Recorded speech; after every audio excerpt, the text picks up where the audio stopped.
through their selection first, and you've gone for the front of the Observer, which has the latest on these reports that Miriam will be freed. Still no official confirmation tonight, but it is being investigated, as we say, by the Foreign Office. I think it's promising in the sense where the whole international community came out and said what had happened to Miriam, 28-year-old Miriam, mother of 2 children, was completely and utterly unacceptable and barbaric, where somebody who wanted to be a Christian was told she could not be a Christian because her father was Muslim. So it was completely unacceptable, where internationally, under all the conventions that we have, people are entitled to choose their faith the way they wanted. And now we're seeing, with the diplomatic pressure that we've applied on Sudan, that there is movement, and I think it would be terrific that Miriam is released and continue with their life. Yeah, what of the consideration that maybe, because it's been taken as a high-profile case, that she is allowed to go free, how many others are being treated in the same way? How many others are facing floggings or death penalties and so on under these Sharia law courts? I think what you have. Sorry, Tom. I was about to say that's exactly what I would draw attention to. I think some of the details of the case were bearing in mind. For example, she gave birth to her child in shackles. Well, that's actually a fate that befalls many women in America.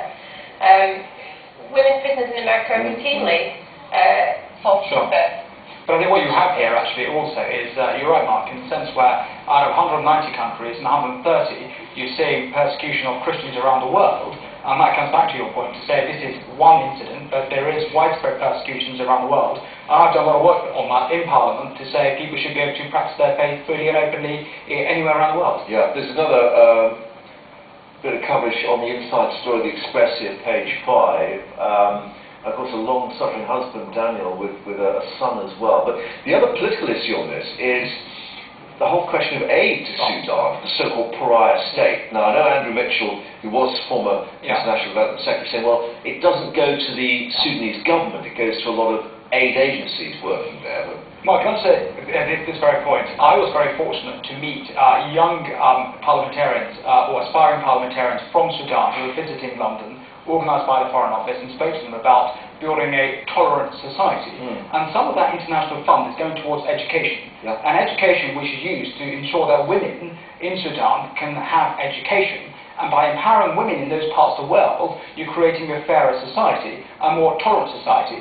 So if you cut away the international aid, then that aspect of empowering people through education, through changing hearts and minds, through creating a tolerant society, will no longer be there. So that argument put forward by Nigel Farage to say, let's cut international aid, I think it's a grand argument, it's a populist argument, but it doesn't look at the substance. Right. Let's head back to the front page of the Observer, because there's a story of domestic politics there. Miliband must get tough on EU migrants, demand MPs. Of course, the fallout, I guess, from UKIP, and the latest poll yesterday saying that a lot of people may actually decide to vote UKIP in the general election, not just as a protest vote. Well, we'll really have to wait and see for that, because I think, the whole point of the European election is that there isn't any tangible immediate effect if you vote for UKIP. This story is really talking about the rebel MPs within the Labour Party that are now taking Ed Miliband to task and saying that he really needs to tackle immigration and the immigration issue head on. I think it's quite an interesting story because, Ed Miliband's constituency is Doncaster in Yorkshire. I'm from Yorkshire too. Never. Sorry for a second. I've been going rude to you, I've been But I mean, looking at the story, I think he's kind of missed the trick a bit. We've had immigrants in Yorkshire for a long time, and they've been settled pretty well. So I think this idea that, 5% of the population is immigrant in Yorkshire, that's all, it's tiny. And I think actually what the issue really is to do with is the economics. It's the usual thing when there's when there's poverty, when there's a feeling that the economy is not doing well, then people are the first to jump onto immigrants. And I think that's very much the issue in Yorkshire. Is there also perhaps the perception that the politicians are wanting to be seen to be doing something because of reacting to what UKIP's done in the past? I think we have to look at, you're right, some people say, look, are they reacting now? But I would say, no, we're not, because what we said a long time ago is that we wanted to renegotiate our relationship with Europe. That was before the elections. And we said we wanted to reform the concept and qualify of free movement of workers by saying you have to have a job lined up over here, rather than having mass migration, which is not good for those countries where they come from, not good for Germany, not good for France, not good for us. We've got to do it. And we're the only ones who can do it.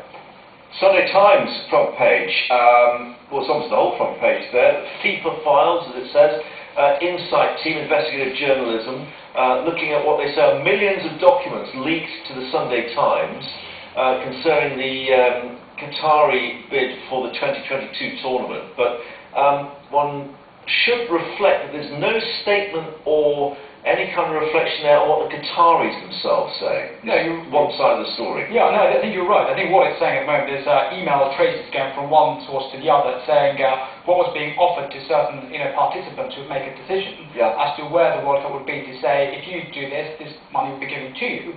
But I think, as Nicky was saying in the green room earlier, some of those resignations already occurred with Mr. Warner, who has already resigned from... Yes, yes. This is entirely brand new information, actually, even though but it appears to be in more detail, some detail. It is, but anybody who's been following FIFA for the past few years knows we're not going to be surprised by this story. I think that's the reality.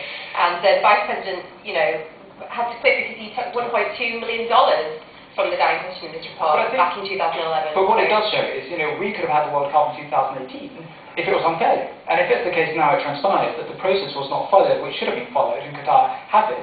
Will Qatar do the honourable thing and say, we do not want it? Do the process... Well, bearing in mind already... FIFA are willing to... Well, Sepp are already saying that there was a mistake, basically, to stage it in terms of the timing because of the summer temperatures. But if we head to the Telegraph front page, there's another World Cup theme there. Topless and with top on. It's the Duke of Cambridge, Prince William, meeting Gary Cahill, Frank Lampard and Jack Wilshere there. Of course, beating Peru 3-0 in the friendly. Please, or come back with a cup, please, boys. I don't think he actually said that. We can actually reveal what he did say because we've got this from Prince William from a little earlier. The World Cup is an amazing moment for the nation to come together. It is truly a global festival of football, and where the great names take their chance to shine.